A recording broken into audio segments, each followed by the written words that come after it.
Ba-da-ba-ba-ba, I'm Larpin it.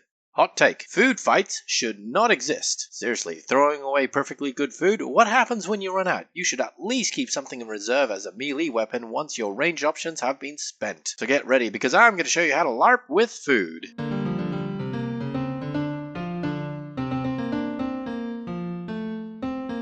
I tend to find that universal constants are constantly universal. Things like humanity wanting to play make-believe regardless of age is one such constant. Another example being food. Difference between the two is that we need food to not die, a weakness that must be purged from humanity. But until we can develop a way to implant perpetual motion machines into our stomachs, we still need to adhere to the laws of nature and physics and consume food even at LARP. In combat-based LARPs, eating food is kind of impractical. If you don't see athletes shoving pizzas down their throats while doing a 100-meter dash, you probably won't see a knight shoving ye old hot dogs down their gobs during a duel either. That sort of activity usually happens off the field, before or after each LARPing session. Sure, if there's a potion and a player wants to be super immersive, they'll drink it right then and there, but most LARPs dissuade people from doing this on the account of the potential of being attacked, surprised and choking on the beverage halfway through. So even the most roleplay oriented LARPs will be okay with people just pretending to eat and drink stuff. Speaking of roleplay oriented LARPs, sometimes going to a restaurant is the whole point of the game.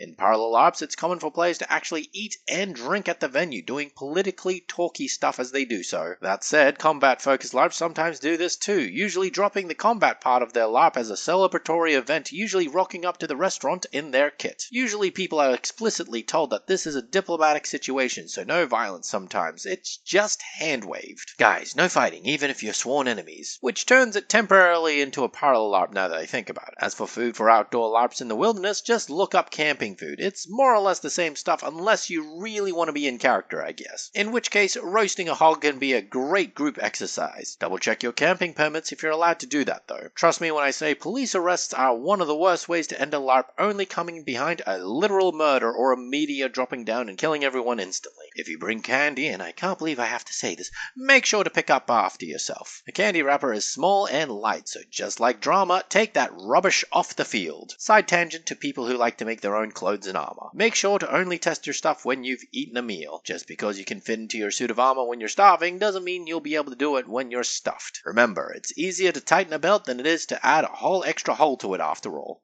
So now you know how to do food at LARP. You're welcome. Next week we're talking about a buffet of topics.